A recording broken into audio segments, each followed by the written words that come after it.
Hi friends, Assalamu alaikum. Welcome to Inside Winner. A winner is a dreamer who never gives up. Our channel gives you powerful mental tools to master tough subjects. If you are watching the channel first time, please subscribe the channel and click the bell button so that you will get notification of new videos.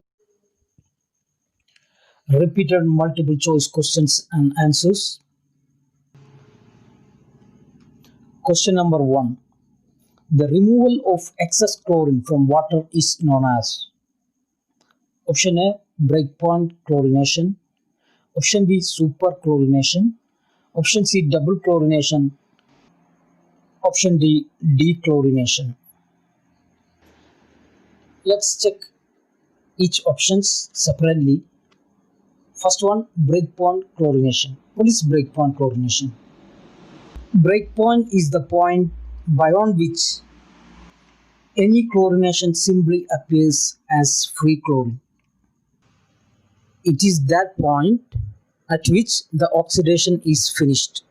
That is, there is no bacteria at breakpoint chlorination. The residual chlorine will reappear. Now, let's check the second one. Superchlorination. What is superchlorination? A high dose of chlorine is added to water beyond breakpoint so that required residue will left. If not satisfied, may add chlorine after breakpoint. This may be done in some special cases like highly polluted water during epidemics of waterborne diseases, etc. So, superchlorination is the addition of extra chlorine after breakpoint. Now let us check third option, double chlorination. Chlorine is added twice, that is generally at the pre-stage and post-stage of chlorination. That is called double chlorination. If pre-chlorination is done, simultaneously double chlorination happens.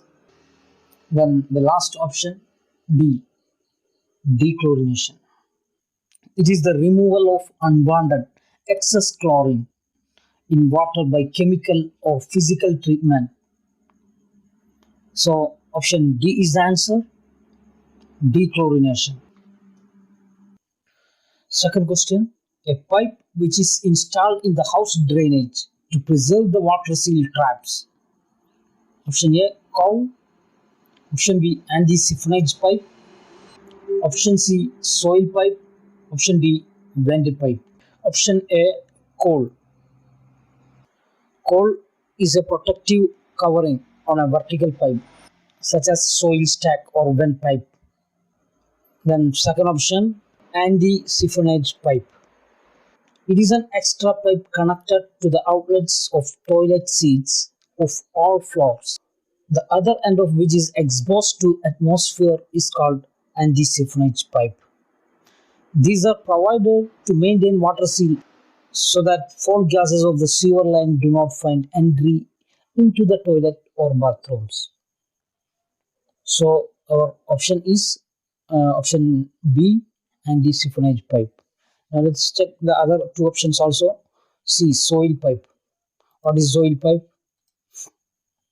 Soil pipe is a pipe that conveys sewage or wastewater from a toilet to a soil drain or a sewer. Then the last option, vent pipe. Vent pipes are the pipes that extend from the waste pipes to the outside of the building, often going through the roof. The vent pipes allow the sewer gases to escape to the outside rather than being released inside the house. The vent pipes also allow oxygen into the waste pipes. Now, question number 3. The suitable cross-section of sewers to combined flow is option A, egg-shaped section. Option B, horseshoe section. Option C, parabolic section. Option D, rectangular section. And we know that the suitable cross-section of sewers to combined flow is egg-shaped section. Option A, egg-shaped sewer. Actually, egg-shaped sewers are preferred for combined sewers. Its advantage over circular shape is that it gives higher velocity during low flow of same capacity. It is difficult to construct and less stable. It requires additional bedding of brick masonry or concrete to make it stable. Second option is horseshoe-shaped sewer. This may be used for large sewers with heavy discharges, such as for trunk and outfall sewer. Such sewer is suitable when headroom for the construction of sewer is limited. The invert of this section may be flat, parabolic, or circular. Actually, its height is more than its width. Its wall most inclined with semicircular arch at top. Now, third one is parabolic section. Parabolic sewers. Parabolic sewers are the sewers in which the upper arch of the sewer forms the shape of parabola. This may be used for carrying comparatively small quantities of sewage. The invert may be elliptical or parabolic. It is found to be economic in construction. The last option is rectangular section. Generally, rectangular shaped sewer is used for covered stormwater drains. It is stable and easy to construct. Sometimes it is used to work as a storage tank also. So our option is option A, egg-shaped section. The suitable cross-section of sewers to combined flow is egg-shaped section. Now the fourth question. Hardness of water can be removed by boiling if it is due to option A, sodium sulfate, option B, calcium chloride, option C, calcium bicarbonate, option D, magnesium sulfate. For answering this question, we have to know types of hardness. There are two types of hardness: temporary hardness and permanent hardness. Temporary hardness is due to the presence of calcium and magnesium carbonates and bicarbonates. That is, example, calcium carbonate, magnesium carbonate, calcium bicarbonate, magnesium bicarbonate, etc. So here the option is calcium bicarbonate. Calcium bicarbonate causes temporary hardness, and temporary hardness can be removed by boiling. Permanent hardness is due to the presence of calcium and magnesium sulfates, chlorides and nitrates. Here the other three options are sodium sulfate, calcium chloride and magnesium sulfate. So option A, B and D are causing permanent hardness. And how can we remove permanent hardness? Permanent hardness can be removed by lime soda process, zeolite or base exchange or cation exchange process, etc. Now question number 5. The treated water is supplied to the consumers during certain fixed hours of the day. Option A, continuous system. Option B, intermittent system. Option C, tree system. Option D, circular system. Option A, continuous system. In this case, water is available for 24 hours. So the system is always under pressure.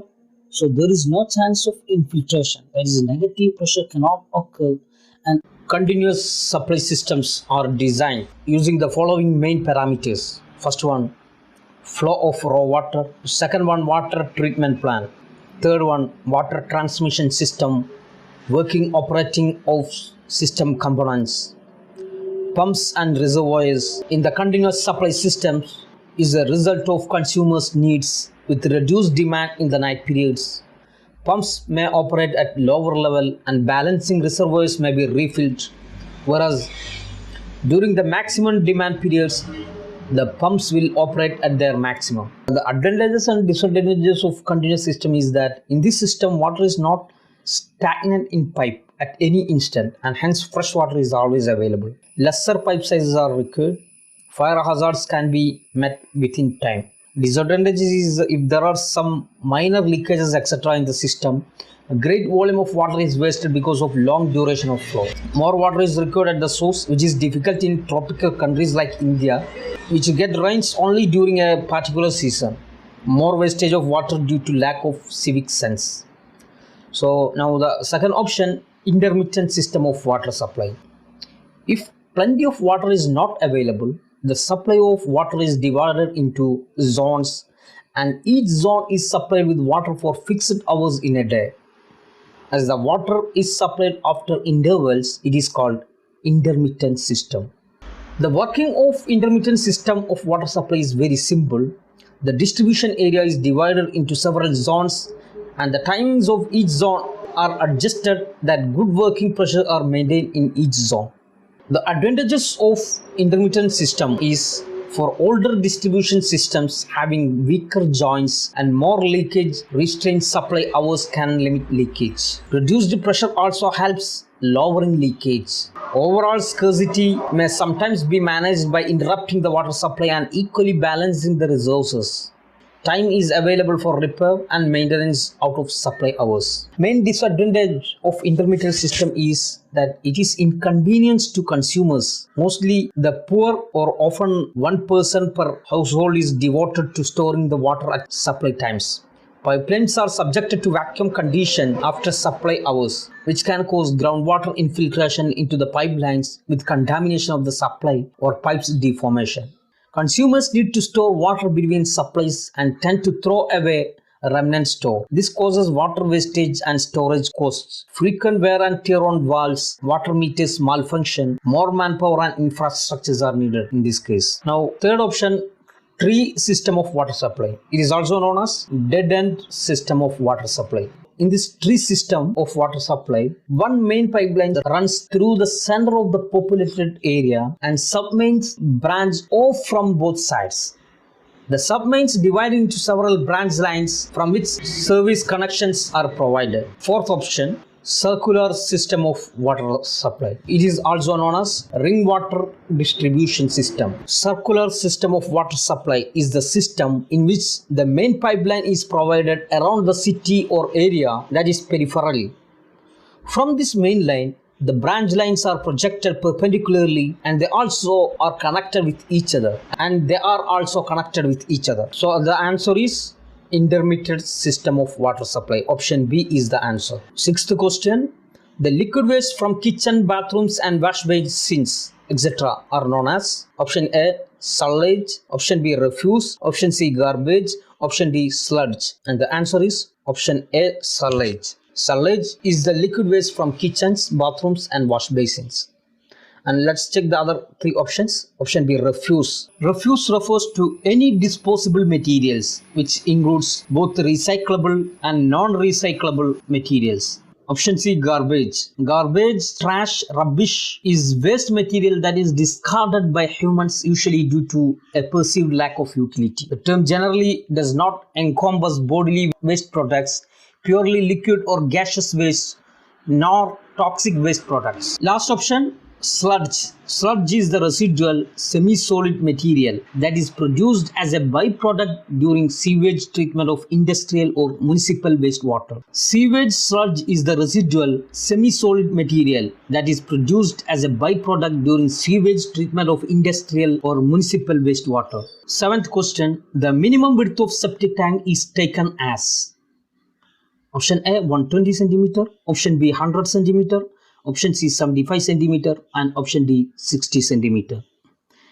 And the answer is option C, 75 cm. The minimum width of septic tank is 75 cm. Eighth question, the slope of the outlet of P-trap below the horizontal is option A, 10 degree, option B, 12 degree, option C, 14 degree, option D, 16 degree. And the answer is option C, 14 degree. We should provide a 14 degree slope for the outlet of P-trap below the horizontal. Ninth question. The walls constructed on both sides of the abutments to retain the embankment of approaches and also to protect them from the wave action of water. Option A, abutments. Option B, waterway. Option C, piers. Option D, wing walls. Let's check each option separately. Option A, abutment. Abutment refers to the substructure at the ends of a bridge span or dam whereon the structure's superstructure rests or contacts. Actually, it is a structure built to support the lateral pressure of an arch or span that is at the ends of a bridge. Option B, waterway. Waterway is any navigable body of water. Option C, piers.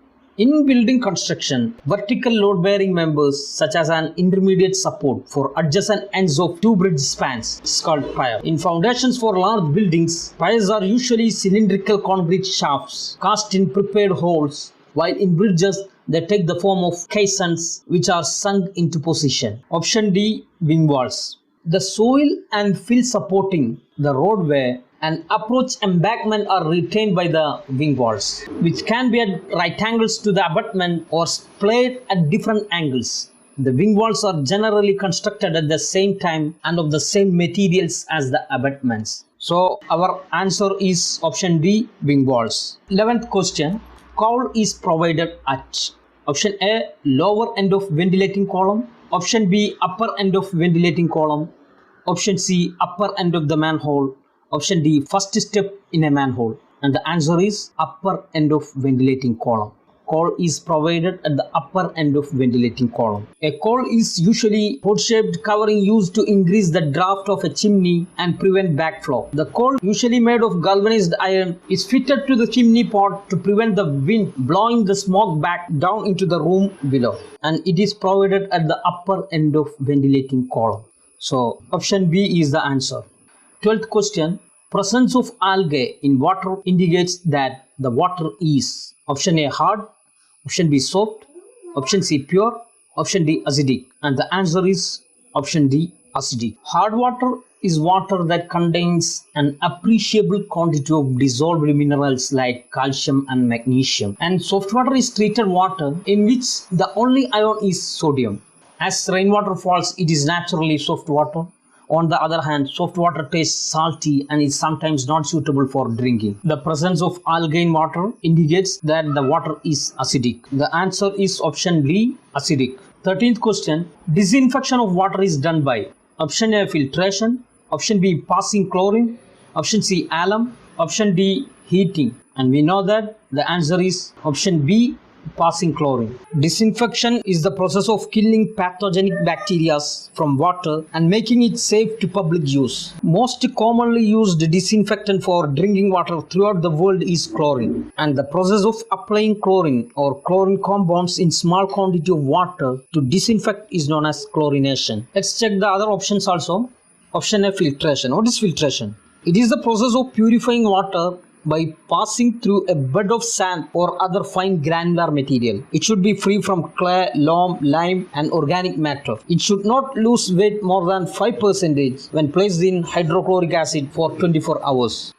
Third option, alum. What is alum? Alum is also known as aluminum sulfate. It is served as a flocculant. Raw water often holds tiny suspended particles that are very difficult for a filter to catch. Alum causes them to clump together so that they can settle out the water or be easily trapped by a filter. Option D, heating. Most of the bacteria is destroyed when temperature reaches up to 80 degrees Celsius. But in case of large scale, it is not practical for disinfection process. It's a minor process of disinfection. Okay.